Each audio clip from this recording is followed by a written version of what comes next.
Hello all, सगळ्यांचं स्वागत आहे आपला ड्रीम MPSC या यूट्यूब चॅनलवरती. तर इकॉनॉमिक्सची सिरीज आपण स्टार्ट केली होती, मध्ये काही गॅप झालाय पण आता कंटिन्यू करतोय आपण. तर राष्ट्रीय उत्पन्न हा टॉपिक आपल्याला आजच्या लेक्चरमध्ये घ्यायचा आहे. तर तुम्हाला सगळ्यांना माहिती आहे की आधीचे जे लेक्चर आपण घेतले त्याच्यामध्ये आपण बेसिक कॉन्सेप्ट पाहिल्या होत्या आणि आता आपल्याला पाहायचं आहे राष्ट्रीय उत्पन्न. तर हा आपल्या राज्यसेवा असो किंवा कंबाईन पूर्व परीक्षा असो या दोनही एक्झामच्या माध्यमातून आपल्याला बरेचसे प्रश्न आलेले दिसतात या टॉपिकवरती आणि अतिशय महत्त्वाचा, तर विद्यार्थ्यांना थोडासा किचकट वाटणारा परंतु पुढचं सगळं अर्थशास्त्र समजण्यासाठी उपयुक्त असा हा टॉपिक आहे. आणि यामध्ये असणारी GDP असेल, GNP असेल, NNP असेल, ह्या ज्या काही कॉन्सेप्ट आहेत तर ह्या आपल्याला चांगल्या समजणे खूप गरजेचं आहे, कारण याच्यावरतीच आपल्या अर्थशास्त्राचा पुढचा जो काही डोलारा आहे तो अवलंबून आहे असं आपण म्हणू शकतो. तर आपल्याला GDP ही कॉन्सेप्ट समजून घ्यायची आहे. तर तुम्हाला माहिती असेल की आपलं जे काही राष्ट्रीय उत्पन्न आहे, तर राष्ट्रीय उत्पन्न या शब्दावरून आपल्याला काय लक्षात येते की राष्ट्राचं उत्पन्न.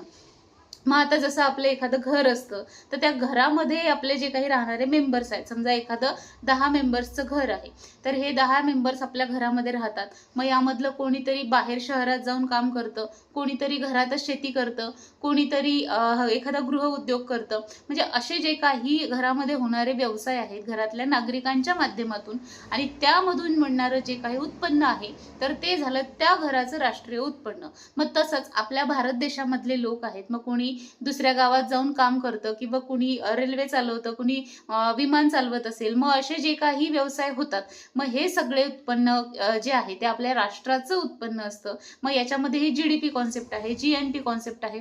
तर यामध्ये नेमका फरक काय आहे, कोणत्या व्यक्तीचं उत्पन्न कोणत्या गटामध्ये मोडतं हे आपल्याला विचारलं जातं आणि तिथे कन्फ्युजन होतं. म्हणजे समजा एखादा भारतीय दूतावास आहे ज्याला एम्बॅसी असं म्हटलं जातं, मग ती आपली पाकिस्तानमध्ये असेल किंवा इतर कुठल्या देशामध्ये असेल, मग त्यांचं उत्पन्न आपल्या देशाचं उत्पन्न आहे का? किंवा मग आपल्या देशामध्ये काही दुसऱ्या देशातले नागरिक येऊन राहतात, मग ते उत्पन्न ते कमावून त्यांच्या देशामध्ये पाठवत असेल, मग ते आपल्या देशाचं उत्पन्न आहे का? राष्ट्रीय उत्पन्नामध्ये त्याची मोजणी होती का? त्याचसोबत आपले जे काही विमान आहे मग ते आकाशात उडतं तेव्हा भारताच्या सीमेबाहेर उडतं, मग ते उत्पन्न कोणाचं? त्याचसोबत आपले जे काही सागरी सीमा असते, तुम्हाला माहिती आहे की 200 नॉटिकल माईल पर्यंत आपल्या देशाची सीमा असते, मग त्यामध्ये होणारी मासेमारी असेल, खनिज तेल असेल निघणारं समुद्राच्या माध्यमातून किंवा इतर जे काही सागरी उत्पन्न असेल मग ते कुणाचं असतं. मग या सगळ्या कॉन्सेप्ट तुम्हाला समजल्यावरती तुम्हाला हे कन्फ्युजन राहणारच नाही की नेमकं राष्ट्रीय उत्पन्नामध्ये कोणाकोणाचा समावेश होतो, कुठल्या कुठल्या उत्पन्नाचा समावेश होतो. आणि त्याचसोबत जे काही मग आता आपल्याला त्याच्या व्याख्यासोबतच आपलं सूत्र दिल्यासारखं पुस्तकामध्ये दिसतं, मग ते नेमके सूत्र कसे लक्षात ठेवायचे ह्या सगळ्या गोष्टी आपल्याला आजच्या व्हिडिओमध्ये पाहायच्या आहेत. अतिशय सोप्या पद्धतीने आपण समजून घेणार आहोत. व्हिडिओच्या नंतर आता आजच्या लेक्चरमध्ये आपण फक्त GDP ही कॉन्सेप्ट पाहणार आहोत. मग त्यानंतर तुम्हाला GDP ही कॉन्सेप्ट इतक्या चांगल्या प्रकारे समजलेली असेल की तुम्हाला ती तुम्ही एकदा स्वतः वाचल्यानंतर त्याच्यावरती आलेले सगळे प्रश्न तुम्ही सोडवून पहा. त्यामध्ये कुठे काय काय अडचण येते ते तुम्ही मला विचारू शकता. माझा नंबर तुमच्या सर्वांकडे आहे, तुम्हाला स्क्रीनवरती दिसतोय. व्हॉट्सअप करा फक्त आणि मग त्या माध्यमातून आपण पुढच्या ज्या काही कॉन्सेप्ट आहेत त्या सुद्धा समजून घेऊ. आता ही जी काही राष्ट्रीय उत्पन्नाची जी काही सुरुवात आहे ना, तर राष्ट्रीय उत्पन्न कोणी मोजलं, कधी सुरुवात झाली, मग त्याची समिती जी होती स्वातंत्र्यानंतर जी स्थापन झाली होती, मग त्याचे अध्यक्ष कोण, असे बेसिक प्रश्न सुद्धा येतात. तर ती सुद्धा माहिती आपण ओव्हरलुक करून घेऊया. आणि त्यानंतर GDP ही मेन कॉन्सेप्ट आपल्याला शिकायची आहे, तर ती सुद्धा आजच्या लेक्चरमध्ये आपण कंप्लीट करूया. चला तर मग स्टार्ट करूया. तर आता पहा, राष्ट्रीय उत्पन्न आपल्याला पाहायचं आहे. तर यामध्ये पहा, सर्वप्रथम कोणी राष्ट्रीय उत्पन्न मोजण्याचा प्रयत्न केला, म्हणजे आपण एक थोडक्यात इतिहास पाहून घेऊया. हा इतिहासावरती म्हणजे इतिहास म्हणजे या बॅकग्राऊंडवरती आपल्याला प्रश्न विचारलेले दिसतात. तर पहा, ब्रिटिश काळामध्ये सुद्धा अनेक जे काही अर्थतज्ञ होते त्यांनी हे राष्ट्रीय उत्पन्न मोजण्याचा प्रयत्न केला. तर दादाभाई नौरोजी यांनी सुद्धा आपलं राष्ट्रीय उत्पन्न मोजण्याचा प्रयत्न केला 1867-68 मध्ये. आणि यांनी जेव्हा आपलं भारताचं राष्ट्रीय उत्पन्न मोजलं तर तेव्हा ते त्यांना 20 रुपये इतकं आढळलं होतं. त्यानंतर डॉक्टर VK राव यांनी 1925-29 मध्ये मोजलं, त्यांना 76 रुपये आढळलं होतं. आणि त्यानंतर परत 1931-32 मध्ये त्यांना ते 62 रुपये इतकं आपलं राष्ट्रीय उत्पन्न आढळलं होतं. त्यानंतर फिंडले शिरास यांना 1911 मध्ये 49 रुपये आढळलं आणि वाडिया आणि जोशी यांना 44.30 इतकं राष्ट्रीय उत्पन्न आढळलं 1913-14 मध्ये. आता डॉक्टर VK राव जे होते यांनी पहिल्यांदा शास्त्रीय पद्धतीचा अवलंब केला होता राष्ट्रीय उत्पन्न मोजण्यासाठी. ओके. त्यानंतर ऑगस्ट 1949 मध्ये राष्ट्रीय उत्पन्न समितीची स्थापना झाली, ज्याचे अध्यक्ष होते प्रोफेसर PC महालनोबिस, प्रमुख किंवा अध्यक्ष. आणि यामध्ये कोण कोण सदस्य होते तर प्रोफेसर DR गाडगीळ होते, त्यानंतर डॉक्टर VK राव हे सुद्धा यामध्ये सदस्य होते. मग यांनी आपला पहिला अहवाल सादर केला 1951 मध्ये आणि 1954 मध्ये अंतिम अहवाल या समितीने आपला सादर केला होता. आता जेव्हा पहिल्यांदा 1951 मध्ये त्यांनी अहवाल सादर केला तर त्यांना 8,710 कोटी इतकं राष्ट्रीय उत्पन्न आपल्या भारताचं आढळलं आणि दरडोई उत्पन्न त्यांना आढळलं होतं 255 रुपये. त्यानंतर 1954 मध्ये जेव्हा त्यांनी आपला अंतिम अहवाल सादर केला 1948-49 या वर्षाचा, तेव्हा त्यांना राष्ट्रीय उत्पन्न किती आढळलं तर 8,650 कोटी आणि दरडोई उत्पन्न किती आढळलं तर 246 रुपये. आता 1950-51 मध्ये आणखी काय काय गोष्टी या राष्ट्रीय उत्पन्न समितीला सापडल्या किंवा त्यांनी मोजल्या तर ते म्हणजे राष्ट्रीय उत्पन्नामध्ये कृषी व संलग्न क्षेत्राचा वाटा हा निम्म्याच्या जवळपास होता. त्यानंतर खाणकाम, उत्पादन आणि हस्तव्यवसाय यांचा वाटा होता 61%. त्यानंतर वाहतूक, दळणवळण, वाणिज्य यांचा वाटा होता 61% आणि सेवा क्षेत्राचा वाटा होता 1/3. हे फक्त आपल्याला बेसिक गोष्टी लक्षात ठेवायच्या. यामध्ये लक्षात ठेवा अध्यक्ष आणि सदस्य कोण होते, त्यानंतर कधी स्थापना झाली, त्यानंतर यांचं राष्ट्रीय उत्पन्न 51 मध्ये किती आढळलं, त्यानंतर म्हणजे आकडेवारी ही तुम्हाला जे मी लिहून दिले ते महत्त्वाची आहेच. आकडेवारीवरती इथं प्रश्न विचारले जातात. आणि आपण जर का राज्यसेवा करत असू तर मग तिथे तर आपल्याला समजा एखाद्या वेळेस विचारला असा प्रश्न तर तिथे आपल्याला आकडेवारी माहिती पाहिजे असते. सो आकडेवारी आणि हे तुम्ही 1-2 वेळा रिपीट केलं ना तर लक्षात राहते. तर पहिल्यांदा तुम्ही इकॉनॉमिक्स घेतला आणि तुम्हाला पहिल्यांदाच आकडेवारी दिसली तर त्याची भीती वाटू शकते, परंतु काही भीती लक्षात ठेवायची नाही. एक स्टोरी टाईप लक्षात ठेवा की बापरे 67-68 मध्ये 20 रुपये होतं, नंतर ते वाढलं, म्हणजे असं तुम्ही एक स्टोरी टाईप ते लक्षात ठेवा किंवा वारंवार रिवाईज करा, तुम्हाला ते लक्षात राहील. मग त्यानंतर आता निव्वळ देशांतर्गत उत्पन्नामध्ये शासकीय क्षेत्राचा जो काही वाटा होता तर तो किती होता 7.6% होता. इतकं फक्त लक्षात ठेवा. आता यानंतर आपल्याला पाहायचं आहे ते म्हणजे GDP, ग्रॉस डोमेस्टिक प्रोडक्ट. आता शब्दाचा अर्थ, शब्दाचे जे काही तुम्हाला जेव्हा पुढे तुम्ही वाचाल तर GDP आहे, GNP आहे, NNP आहे, म्हणजे सारखे सारखे शब्द इथे आपल्याला दिसतात. मग आता जेव्हा आपण त्याचा अभ्यास करू तेव्हा तिथे कन्फ्युजन व्हायला नको, म्हणून प्रत्येक याचा इंग्लिश अर्थ किंवा त्याचा मराठी अर्थ दोनही तुम्ही लिहिले. जास्त करून तुम्ही जर इंग्लिश लक्षात ठेवला तर तुम्हाला तिथे लक्षात यायला सोपं जाईल. तर पहा आता GDP म्हणजे काय, ग्रॉस डोमेस्टिक प्रोडक्ट, स्थूल देशांतर्गत उत्पादन. काय शब्द आहे इथे, देशांतर्गत. अंतर्गत म्हटलंय म्हणजे आतमधला. हा समजा आपला इंडिया आहे तर या देशाची ही जी काही सीमा आहे या सीमेच्या अंतर्गत असणारा जे काही उत्पाद आहे, उत्पन्न आहे, त्याला म्हटलं जातं GDP. एका आर्थिक वर्षात देशांतर्गत संस्थांनी कमावलेले उत्पन्न राष्ट्रीय उत्पन्न होय. तुम्हाला कधीही असं दिलेलं दिसतं पहा, 2016-17, 2021-22 असं जोडून का दिलेलं असतं, कारण की राष्ट्रीय उत्पन्न मोजण्यासाठी जे काही आर्थिक वर्ष ठरवलेलं आहे भारतामध्ये ते आपल्याला माहिती आहे की मार्च ते एप्रिल असं असतं. मग आपल्याला माहिती आहे मार्च एंडिंग तुम्ही ऐकलं असेल, मार्च ते एप्रिल असतं, त्यामुळे मग हेही वर्ष काउंट होतं आणि पुढचेही वर्षातले काही महिने येतात, तर ते असं म्हणून हे असे 2 वर्ष दिलेले जातात. तर आता सध्या 11-12च्या अनुषंगाने आपल्याला ही माहिती असते. तर आता पहा, आपण 3 पद्धती पाहतो राष्ट्रीय उत्पन्न मोजण्याच्या. पहिली म्हणजे उत्पन्न पद्धत, दुसरी म्हणजे उत्पादन पद्धत आणि तिसरी म्हणजे खर्च पद्धत. आता तीनही पद्धतीने उत्पन्न मोजण्यामध्ये काय फरक आहे तर पहा, काही गोष्टी ह्या सेवा देण्याच्या असतात, काही गोष्टी या विकत घेण्याच्या असतात, तर काही गोष्टी या खर्च करण्याच्या असतात. मग या तीनही गोष्टीमध्ये फरक आहे, त्यामुळेच मग उत्पन्न मोजण्याच्या सुद्धा 3 पद्धती आहेत. आता त्यातली आपल्या उत्पन्न पद्धतीनुसार आपण व्याख्या पाहिली. एका आर्थिक वर्षात, आर्थिक वर्ष आताच पाहिलं आपण एप्रिल ते मार्च, मग एका आर्थिक वर्षात देशांतर्गत संस्था म्हणजे आपल्या देशाच्या अंतर्गत येणाऱ्या ज्या काही संस्था आहेत त्यांनी कमावलेलं उत्पन्न म्हटलेलं आहे. आणि कमावलेला हा शब्द इथे आलेला आहे. कमावलेले, फुकट मिळालेले नाही. फुकट मिळालेले म्हणजे आपल्याला माहिती आहे अपंग व्यक्तींना पगार मिळतो, त्यानंतर लाडकी बहीण योजनेचा भत्ता भेटतो 1500 रुपये, त्यानंतर कोणी सबसिडी देतं, शासन आपल्याला अनुदान मिळतात. मग ह्या सगळ्या गोष्टी याच्यामध्ये कमावल्यामध्ये येत नाही, ती तुमची कमाई नाही आहे, ते मिळालेलं गोष्ट आहे, ते हस्तांतरण देयक त्याला म्हटलं जातं. परंतु आपल्याला इथे कमावलेल्याच गोष्टी मोजायच्या आहेत. जसं की एखाद्या व्यक्तीने प्लायवूडची त्याची कंपनी आहे आणि त्यांनी फर्निचर तयार केलं. मग त्याचं जे काही उत्पन्न आहे ते झालं कमावलेलं उत्पन्न. मग आता याच्यामध्ये कुठल्या कुठल्या गोष्टी इन्क्लूड होतात? आपल्याला एक लक्षात आलं, देशांतर्गत आतमधलं सीमेचं. मग यामध्ये जर आपल्या देशात येऊन परकीय व्यक्ती जरी दुसऱ्या देशातल्या येऊन इथं राहत असतील आणि हे इथे उत्पन्न तयार करत असतील, तर त्याचं सुद्धा काउंटिंग आपल्या राष्ट्रीय उत्पन्नामध्ये होतं. त्यानंतर जे काही आपले देशी जहाजं आहेत किंवा विमानं आहेत, जरी ते आकाशात उडत असतील तरी सुद्धा ते आपल्या देशाचं उत्पन्न होतं. मग त्यानंतर आता एखादं विमान अमेरिकेच्या आकाशात उडत आहे, परंतु ते आपल्या देशातलं आहे, तर प्रवासामध्ये असलेलं विमान असो किंवा जहाज असो, त्यांचं सुद्धा उत्पन्न आपलं राष्ट्रीय उत्पन्न आहे. त्यानंतर आपलं देशी तेल आहे किंवा नैसर्गिक वायू केंद्र आहेत समुद्रात असणारे म्हणा, तर त्यांचं सुद्धा उत्पन्न आपलं राष्ट्रीय उत्पन्न असतं.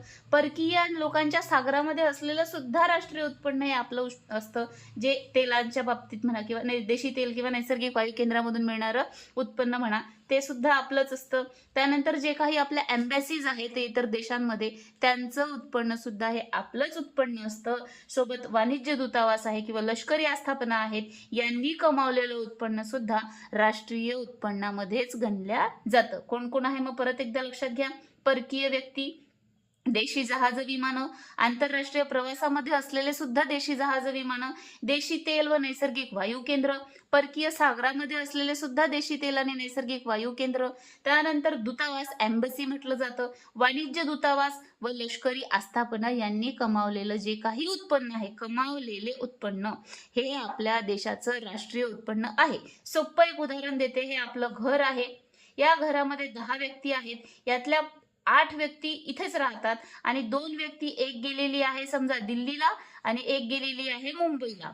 मग या मुंबईतल्या व्यक्तीनं कमावलेलं उत्पन्न किंवा या दिल्लीला असणाऱ्या व्यक्तीनं कमावलेलं उत्पन्न, या घराच्या अंतर्गत सीमेमध्ये ज्यांनी ज्यांनी कमावलेलं आहे हे न घेता यांनी इथे जे काही कमावलेलं व्यक्ती, म्हणजे आता समजा 2 व्यक्ती दुसऱ्या इथल्या आपल्या इथं भाड्याने राहायला आलेले आहेत, तर हे 2 जण तिकडे गेले, 8 जण इथे आहेत. ओके, या 8 लोकांनी कमावलेलं उत्पन्न मोजलं जाईल. हे 2 लोक जे दिल्लीला किंवा एक मुंबईला गेलेला आहे. आता हे उदाहरण मी तुम्हाला घराच्या बाबतीत देते. तुम्ही म्हणसाल हे तर भारतामध्येच येतं, परंतु घराच्या बाबतीत जेव्हा आपण घेतो तर घर म्हणजे असं समजूया आपण आपला एक देश आहे. मग 8 व्यक्ती इथेच राहतात. मग या 8 व्यक्तींनी कमावलेलं जे काही उत्पन्न आहे, तर ते सगळं उत्पन्न या आपल्या राष्ट्रीय उत्पन्न होईल या घराचं. आणि 2 व्यक्ती समजा इतर कुठल्या आपल्या इथं भाड्याने राहत आहेत आणि आपल्या इथं राहून ते काहीतरी व्यवसाय करत आहेत, त्यांनी कमावलेलं उत्पन्न सुद्धा राष्ट्रीय उत्पन्नामध्ये इथं गणल्या जातं. हे इथं मला सांगायचं आहे. मग आपल्या देशातलं जे काही दूतावास आहेत किंवा जे काही जहाजं आहेत किंवा इतर परकीय व्यक्ती इथे येऊन कमावतात, त्यानंतर लष्करी आस्थापना आहेत, वाणिज्य दूतावास आहेत, यांनी कमावलेलं उत्पन्न सुद्धा आपल्या देशाचंच उत्पन्न इथे होतं. सो हे झालं आपलं राष्ट्रीय उत्पन्न. मग आता त्याचं एक इथे तुम्हाला आणखी याच्यामध्ये एक लक्षात ठेवा, बेरोजगार भत्ता असेल, सबसिडी असेल, अनुदान असेल, यांना याच्यामध्ये आपल्याला काउंट करायचं नाही. समजा या 8 जणांपैकी तुमच्या घरी पाहुणे आले, त्या पाहुण्यांनी 2 लहान लेकरांना 100-100 रुपये दिले जाताना, आणि हे जे काही 100-100 रुपये आहेत तर ते मात्र भेटलेले आहेत, फुकटचे आहेत, ते तुमचं उत्पन्न नाही. ओके, त्यानंतर मग शासनानं यातल्या 2 महिला आहेत या घरातल्या, त्यांनी लाडकी बहीण योजनेचे 3000 रुपये मिळाले, ते तुमचं घराचं राष्ट्रीय उत्पन्न नाही.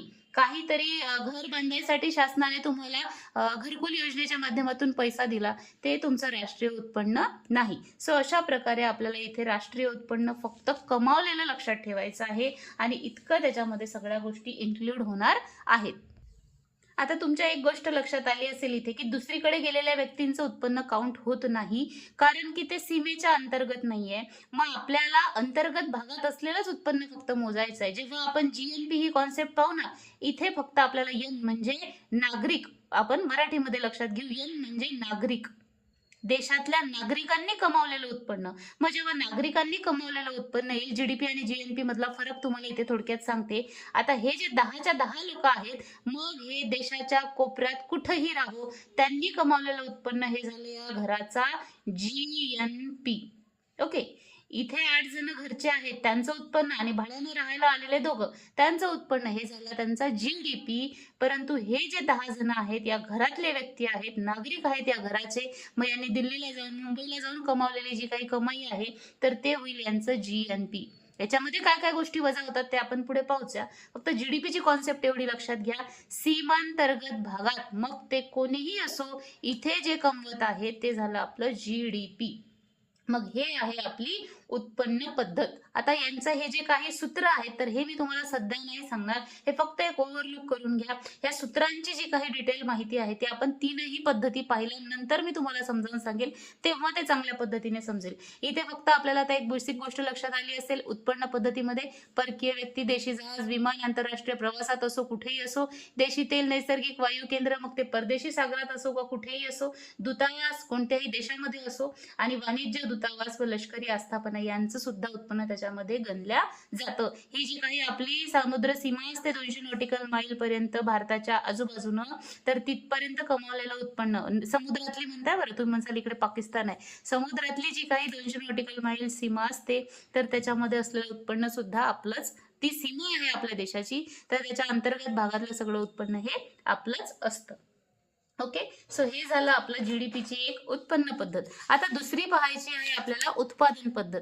आता पहा, एका आर्थिक वर्षात देशांतर्गत उत्पादित होणाऱ्या सर्व अंतिम वस्तू व सेवांचे मूल्य.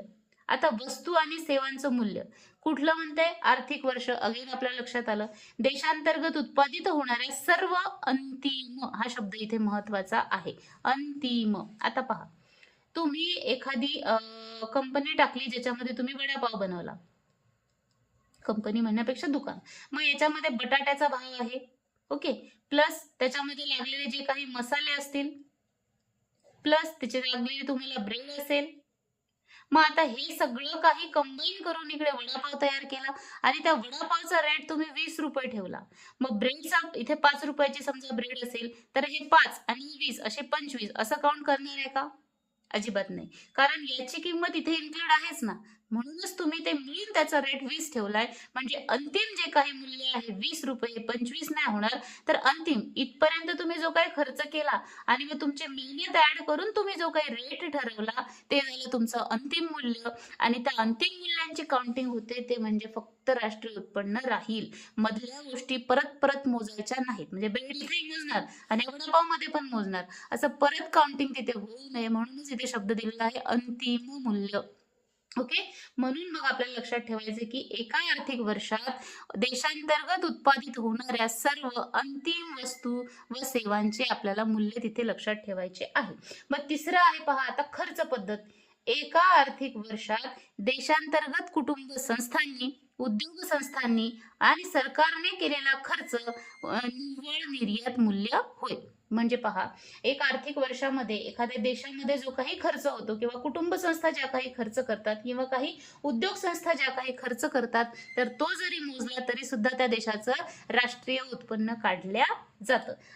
आपली जी NSO आहे तर ती उत्पन्न आणि उत्पादन पद्धत या दोनच पद्धतींचा वापर करते. खर्च पद्धतीचा NSO वापर करत नव्हती, परंतु 2015 पासून या खर्च पद्धतीने सुद्धा आकडे देण्याचा NSO ने सुरुवात केलेली आहे. जानेवारी 2015 पासून ते सुद्धा आकडे प्रकाशित होतात. म्हणजे खर्च पद्धत, उत्पन्न पद्धत आणि उत्पादन पद्धत तीनही पद्धतीने तिथे आपल्याला राष्ट्रीय उत्पन्न दिलं जातं. आता हे जे काही सूत्र आपण लिहिले तर ते काय आहेत ते आपण थोडक्यात पाहूया.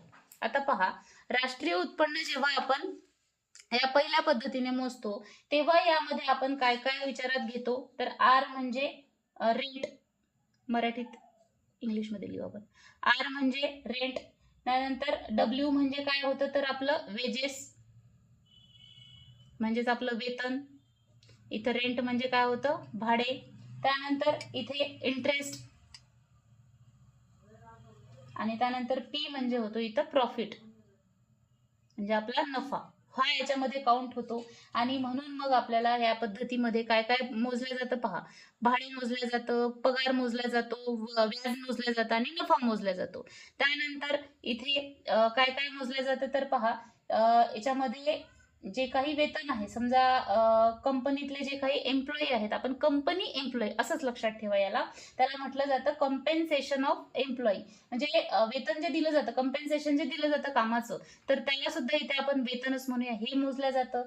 प्लस यामध्ये जे काही विविध असंघटित क्षेत्र आहेत, म्हणजे ज्यांची कुठेही नोंदणी झालेली नसते असे जे काही कामगार आहेत, तर त्यांचं जे मिक्स इन्कम आहे तर ते इथं मोजलं जातं, यालाही आपण वेतनच म्हणूया.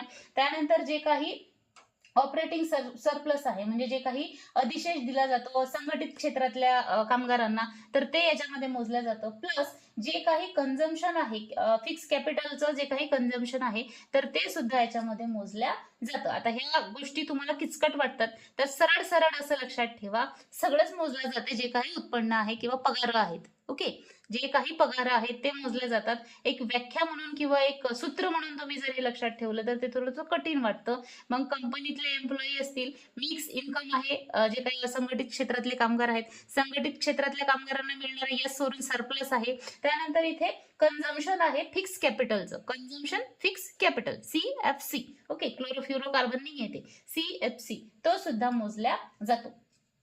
म्हणजे जो काही घसारा होतो तो सुद्धा मोजला जातो. आता हा घसारा शब्द परत इथे GNP मध्ये आपल्याला पाहायचा आहे, तिथे तो महत्वाचा आहे. याच्यामध्ये घसारा सुद्धा मोजला जातो असं आपण इथे लक्षात ठेवायचं आहे. ओके, त्यांचा असंघटित क्षेत्रातला, संघटित क्षेत्रातला घसारा सुद्धा इथे मोजला जातो, तर हे आपल्याला इथे लक्षात ठेवायचं आहे. तर असं आहे हे सूत्र. काय आहे असं सूत्र तुम्हाला इथे लक्षात ठेवायचं आहे. ओके, तर आता तुम्हाला हे सूत्र तर लक्षात आलं, पण इकडे लिहिलेलं आहे GVA काय आहे, GVA म्हणजे काय होतं हे जर लक्षात घ्यायचं असेल तर याचा लॉंग फॉर्म आहे पहा, gross value addition. Okay, gross value addition, जे आपण म्हटलं होतं ना, वडापाव मध्ये वड्याचंही मोजलं जातं आणि मग त्या याचंही मोजलं जातं, ब्रेडचंही मोजलं जातं. सो असं ते व्हॅल्यू ऍडिशन होतं. तर मग त्याच्यामध्ये काय काय गोष्टी ऍड होतात, तर त्याचं हे सरळ सरळ सूत्र आहे उत्पादन पद्धतीचं, सॉरी उत्पन्न पद्धतीचं. ओके, त्यानंतर मग आता इकडे हे आपली दुसरी आहे आपली उत्पादन पद्धत. आता याच्यामध्ये काय काय ऍड होतं, तर काय काय मोजलं जातं, तर ते आपण पाहूया. ओके, तर पहा, या पद्धतीमध्ये मोजताना जे काही वस्तू म्हटलं आपण गुड्स, आणि दुसरं काय म्हटलेलं आहे सर्व्हिसेस, सेवा. ओके, गुड्स आणि सर्व्हिसेस, म्हणजे जी म्हणजे गुड्स, सर्व्हिसेस म्हणजे येस, तर हे मोजलं जातं. आणि याच्यामधून काय वजा केलं जातं, तर जे काही आंतरसंक्रामक वापराचं मूल्य आहे त्याला म्हटलं जातं intermediate consumption. Okay, intermediate consumption जे काही आहे, म्हणजे मधातलं जे काही कन्झम्पशन आहे तर ते वजा केलं जातं आणि फक्त अंतिम मूल्य लक्षात घेतलं जातं, तर त्याला म्हटलं जातं याच्यामध्ये गुड्स आणि सर्व्हिस हे काउंट केलं जातं आणि त्याच्यामधून मग इंटरमिजिएट जे काही कन्झम्पशन आहे, म्हणजे वड्यातल्या ब्रेडचा जो काही आहे तो काढून टाकायचा रेट. म्हणजे या पद्धतीने मोजताना आपण त्याच्यामध्ये ब्रेडचा रेट काउंट करणार नाही, त्याच्यामध्ये डायरेक्ट जे काही शेवटचं मूल्य आहे त्या ब्रेड वडापावचं रेडी झालेलं ते फक्त मोजणार, मधला रेट त्याच्यामधून कमी करणार. सो हे झाली आपली उत्पादन पद्धतीचे हे सूत्र किंवा ही व्याख्या. त्यानंतर आता खर्च पद्धत आहे, तर याच्यामध्ये काय काय मोजलं जातं, उपभोग खर्च कन्झम्पशन, आणि याच्यामध्ये मोजला जातो इन्व्हेस्टमेंट, जे काही गुंतवणूक केली जाते, मराठीमध्ये आपण याला गुंतवणूक म्हणू. कन्झम्पशन C आणि I म्हणजे इन्व्हेस्टमेंट किंवा गुंतवणूक ही मोजल्या जाते. त्याच्याच सोबत याच्यामध्ये आणखी काय मोजलं जातं, तर जे काही शासन खर्च करतं त्याला हे कन्झम्पशन मोजलं जातं. त्यानंतर त्यांचा गुंतवणूक इन्व्हेस्टमेंट मोजल्या जाते. त्यानंतर शासनाने जो काही खर्च केला असेल, खर्च पद्धत आहे म्हणजे शासनाचाही खर्च आहे, पहा आपण इथं लिहिलंय सरकारने केलेला खर्च, तुम्हाला याच्यावरूनच लक्षात येते. तर शासनाचा खर्च सुद्धा याच्यामध्ये ऍड केला जातो. परंतु परकीय देशी वस्तू, ओके, परकीयांनी देशी वस्तू आणि सेवा खरेदी करण्यासाठी जे काही केलेला खर्च असतो तो झाला X, आणि जे काही स्वकीय लोकांनी परकीय वस्तू आणि सेवा खरेदी करण्यासाठी जो काही केलेला खर्च असतो तो झाला M. एक्सपोर्ट म्हणजे परकीयांनी खर्च केलेला, आणि इम्पोर्ट म्हणजे यमचा तिथे यम फक्त घेतला, आपण आय नाही घेतलं कारण परत परत झाला असता. एक्सपोर्ट म्हणजे परकीयांचा आणि इम्पोर्ट म्हणजे माझ्या देशातल्या म्हणजे भारतीयांचा जो काही खर्च आहे तर तो इथे याच्यामधून वजा केला जातो आणि मग निव्वळ आपल्याला जे काही निर्यातीचं मूल्य आहे ते मिळतं. ओके, परकीयांचा खर्च आणि भारतीयांचा खर्च वजा केला जातो आणि मग त्यांचं मिळून तिथे वजा करून मग त्याची ऍडिशन करून असं आपल्याला इथला जीव्हीए म्हणजे खर्च पद्धतीचं जीव्हीए इथं काढलं जातं आणि मग अशा प्रकारे राष्ट्रीय उत्पन्न मोजल्या जातं. आय नो थोडंसं कन्फ्युजिंग आहे, तुम्हाला फक्त एक एवढं लक्षात ठेवा, जीडीपी मध्ये कुठल्या कुठल्या लोकांचं काउंट केलं जातं ते लक्षात ठेवा. उत्पादन पद्धत, उत्पन्न पद्धत याच्यामध्ये नेमकं काय आहे जे मी पहिले सांगितलं ते लक्षात ठेवा.